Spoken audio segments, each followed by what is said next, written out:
Alright, class, we are going to talk about chemical equilibrium, our next topic after chemical kinetics. To begin in understanding equilibrium, it is a reversible reaction where reactants form products and products have the ability to go back and form reactants. The key indicator to this is looking at the double arrow written in the chemical reaction. Up until now, all of our reactions had a single arrow pointing to the right. Now, as we've seen so far, or once or twice in class, a double arrow pointing in both directions. By definition, chemical equilibrium is the rate of the forward reaction equals the rate of the reverse reaction. So we can see that chemical kinetics plays a very distinct role in chemical equilibrium. Because rate forward and rate reverse are equal to each other, the concentration of products and the reactants remain unchanged, and therefore they stay and remain constant. Looking at the reaction below, again we can see that there is a double arrow showing that reactants go forward and reactants can go reverse. The 2 by oxygen should be subscripted. So again, the double arrow indicates an equilibrium. During tests and quizzes and the STAR test, they're not going to tell you it's an equilibrium reaction. You have to remember to look for the double direction arrow. Remember this graph from kinetics? And we showed that the rates are stoichiometrically related to each other. Well, now, after some time, the rates become the same. So technically, most, if not all, reactions at some point will reach equilibrium where the rates are constant for everything. Obviously, the concentrations are going to be different over time, but the rate of their appearance and disappearance will be the same, meaning that you have reached equilibrium. The law of mass action, very important part of chemistry. So if we look at the reaction here of A plus B equilibrium to C plus D and the stoichiometric coefficients, the law of mass action, or the equilibrium constant, K, is always going to be expressed as the products raised to their coefficient divided by the reactants raised to its coefficients. Again, where capital K, remember from kinetics, lowercase k is the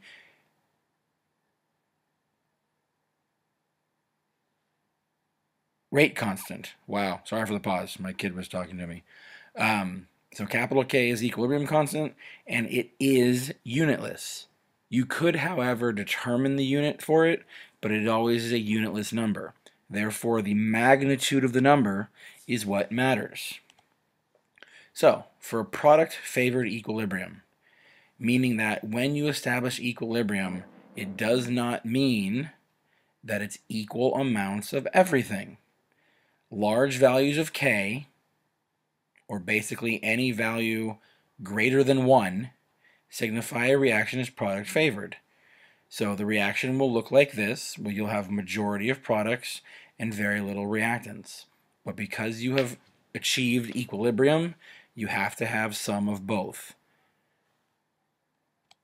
Now, a reactant favored equilibrium, small values of K, therefore it's any number less than 1 but greater than 0. The equilibrium constant cannot be negative. Will look like this, where you have higher concentrations of reactants and lower concentration of products.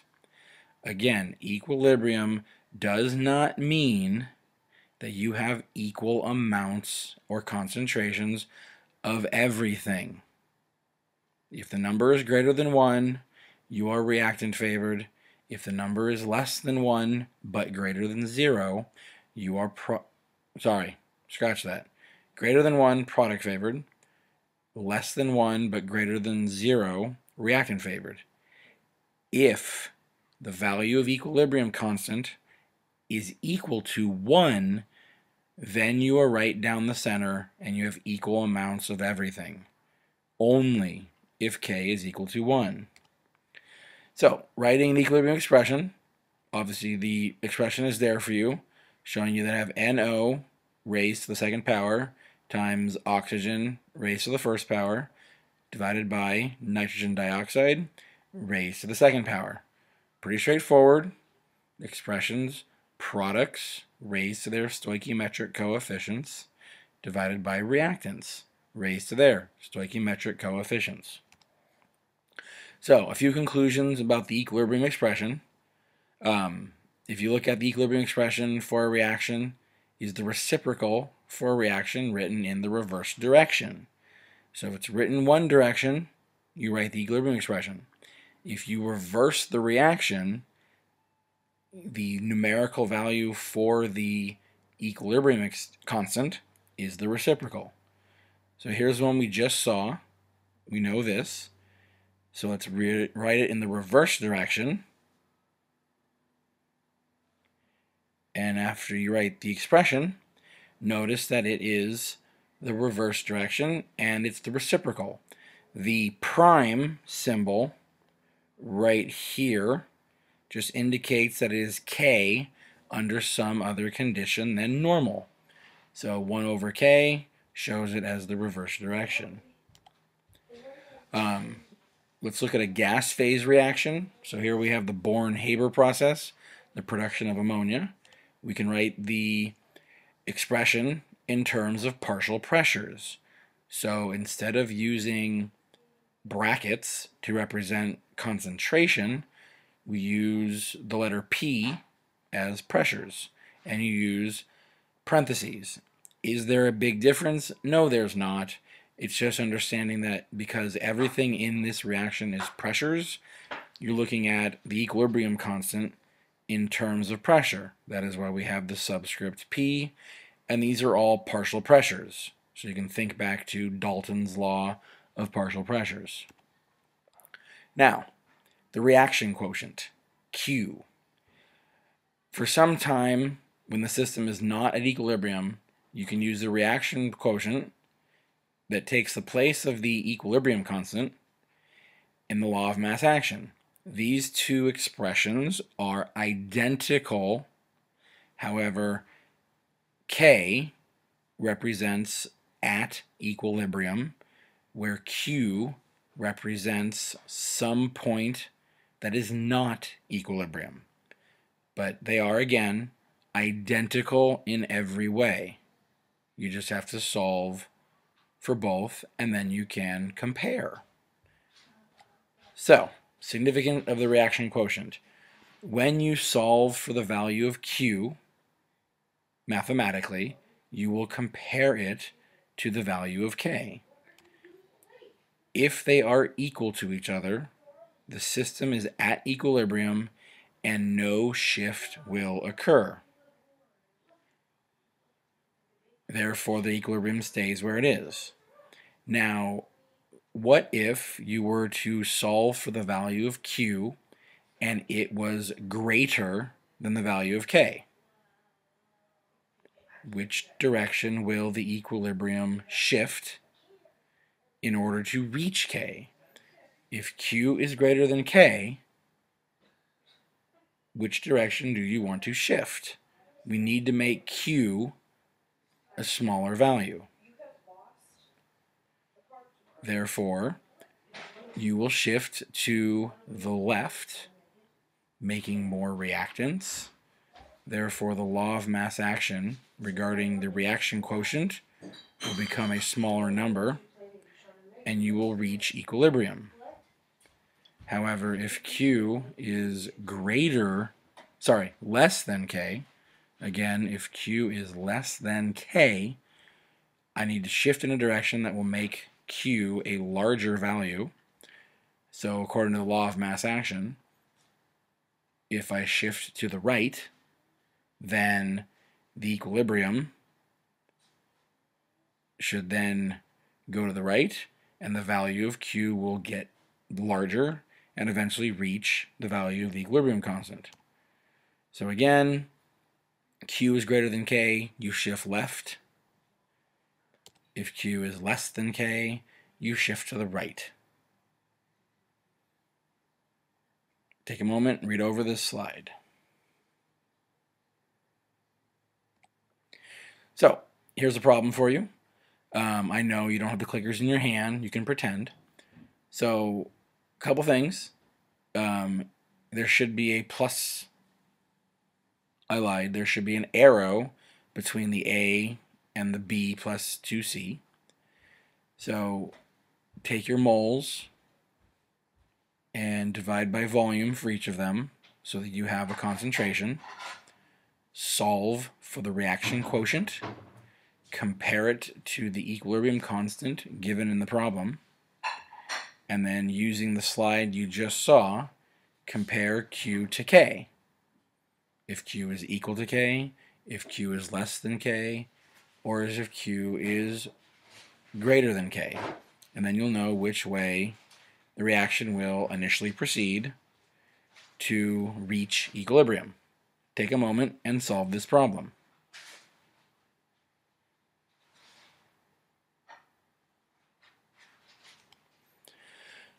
Okay, solving the equilibrium concentration problems.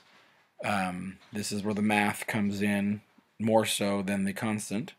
So here's our reaction of water plus carbon monoxide is equilibrium with hydrogen and carbon dioxide. We're going to have a little assumption here. We're going to start with 8 molecules. We could do moles, we could do concentration, we could do partial pressures. Let's just use molecules to kind of keep it simple.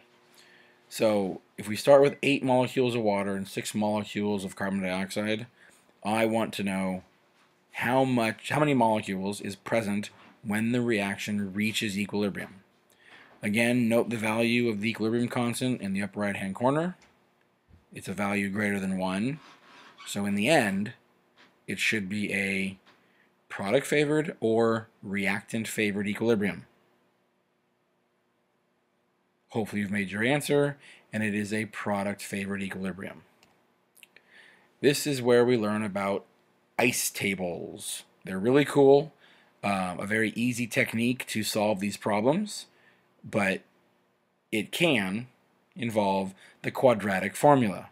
So hopefully you remember how to solve a quadratic polynomial in your calculator, or you know the equation you can solve it. Either way, you should be able to go.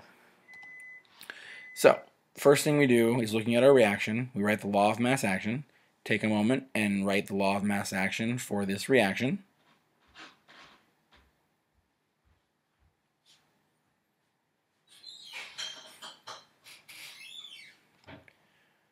Hopefully this is what you got. Pat yourself on the back if you did. Yay. Step 2, we're going to create an ice table. Now, the biggest thing to make it easier for you is to create your ice table directly underneath the reaction. So everything lines up, and it looks something like this, where I is initial concentrations, C is the change in concentration, and E is the equilibrium concentration when it is reached. So from the very beginning, we said we had 8 molecules of water and 6 molecules of carbon monoxide. If the reaction has not began, how much hydrogen and carbon dioxide do I have to begin with? Hopefully you said 0. The reaction hasn't began, so I can't have anything to start with. Now, as the reaction proceeds, I don't actually know how far it's going to go. So the change has to be some unknown value. Now notice, since each of the coefficients in the reaction are all 1, all the x terms in the ice table are 1 as well. Therefore, if there's ever a coefficient in your chemical reaction, then that coefficient is a multiplier of x. So if water had a 2 in front of it, for example, it would be a minus 2x in the ice table. So when I take the next step and go to the equilibrium, this is what I get. You're just adding initial and change, and they make the equilibrium concentrations. Step 3, we're going to plug the equilibrium concentrations into our equilibrium expression, or the law of mass action, and we're going to solve for x. So when you do that, you will get something that looks like this. Now, you should take a moment in your notes or on paper and try and convert this into a polynomial and solve for the two x terms according to the quadratic equation. Now, how do you know which answer is correct? Well, concentrations can never be negative. So, of the two answers you get, if one of the answers is a negative value, you can disregard it. If both of your answers are positive, but in the equilibrium table as seen here, if it makes the answer negative, that value cannot count as well. So when you solve this, the one answer that works should be x equals 4. Again, make sure that you can solve this or rearrange it into a quadratic of a squared plus bx, ax squared plus bx plus c equals 0, and then solve the quadratic. Either graph it and find the where it crosses the x-axis, or put it in the equation and solve it. But again, make sure you can get 4, and I don't remember what the other answer is, sorry. So now, take your x value, plug it back into your table here, and get your final concentrations. And notice, at the end, you have 8 total molecules of product, and you have 6 total molecules of reactant. As we said from the beginning of this, the equilibrium expression value was above 1, so it should be reactant favored. And there are more reactants than there are products.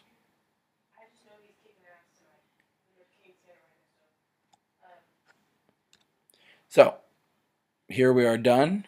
Please take a moment and write down some questions that you have as you've gone through this so that we can cover them in class. You will have a bunch of questions using ice tables. Most of the time you will be using the quadratic formula. We will get into the 5% rule in class, not here, which will make life a little bit easier. So again, thank you for listening, and I will see you guys in class soon.